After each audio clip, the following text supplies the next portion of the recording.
मुड़ने की ज़रूरत नहीं है क्योंकि वो 30 साल मेरे साथ साथ चलता है। और वो 30 साल ऐसा कह लीजिए कि वो कभी उसको अलग से देखने की ज़रूरत नहीं है। मैं जो हूँ या इरफान अगर जो होते, हम दोनों के साथ की वजह से हम दोनों हैं या थे। हम नहीं थे, वो मेरे एक हिस्सा थे और मैं भी उनकी एक हिस्सा हूँ।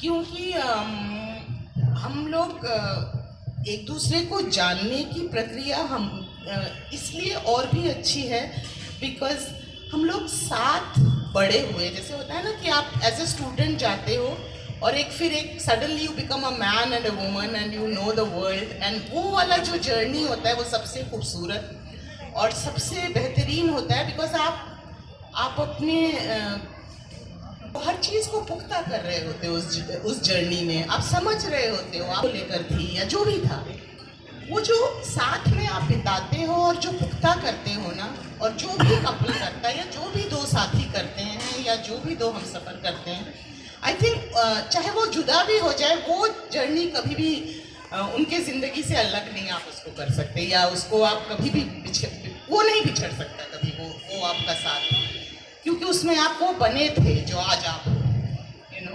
तो ये बोल रही हैं तो अगर हम मुड़ के देखें तो हमने पहले देखा ही नहीं था जब इरफान को, क्योंकि हम इंटरव्यू देने गए थे। मैं दिल्ली की हूँ, दिल्ली में पली बड़ी हूँ और नेशनल स्कूल ऑफ ड्रामा भी दिल्ली में ही है। तो इरफान जयपुर से आए थे, थोड़े संकुचित से थे, शर्मीले थे, डरे हुए थे। उनको बहुत बेहद ही उनको चाहिए था यूनिवर्सिटी में जाना ही। मैं सच बताऊं, मैं इतनी पैशनेट भी नहीं थी। मुझे होता तो अच्छी बात है, नहीं तो गाइड बन जाएंगे, टूरिस्ट बन जाएंगे, वॉट। मेरा इतना उनके जैसा कोई पैशन नहीं था। और मुझे लगता है जब इंसान लेट गो कर देता है तो मैं जो है मेरिट लिस्ट में सेकंड आई, इरफान नहीं आया। हाँ, तो ये होता है शायद जिंदगी में इतना, जिसको आप लेकिन जिसको इतना आप चाहो, ऐसी दुनिया बोलती है, वो आपको मिल जाती है। तो इरफान का भी एडमिशन हो गया, तो मैंने उतना तवज्जो नहीं दिया उस पर। एक बच्चा दिख रहा था बड़ा पतला सा, बहुत ध्यान से हर चीज़ पढ़ता हुआ, और मैं लोगों को देखती हुई। हम लोगों का ये बेसिक डिफरेंस था, यू नो, कि मैं लोगों को देखती थी ज़्यादा और वो चीज़ों को देखते थे ज़्यादा, यू नो। तो ये हमारा बेसिक डिफरेंस था। तो वो एज ए स्टूडेंट ऑल्सो वो चीज़ों को, मतलब वो पुराने फोटोज़ देख रहे हैं, अलकाजी साहब के लगे हुए हैं, मोहन महर्षि के लगे हुए हैं, यू नो, वो सुरेखा सीकरी के सारे वो फोटोग्राफ्स लगे होते थे एनएसडी के कॉरिडोर में उन दिनों। वो सब प्ले के नाटक की फोटोज को ध्यान से देख रहे हैं। मैं देख रही हूँ कि यार ये लैम्प बड़ा गंदा दिख रहा है, ये इतना गंदा, इतना अच्छा एस्थेटिक स्कूल है, इसमें गंदा सा लैम्प क्यों लगाया, अच्छा लगाना चाहिए था, व्हाटएवर। ये हम दोनों की बेसिक डिफरेंस थी पर्सनैलिटी में।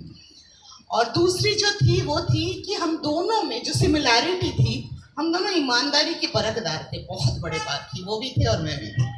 तो हमने एक ईमानदार साथी चुना, जो कि हमारे लिए बहुत बहुत इम्पोर्टेंट था और आज भी है।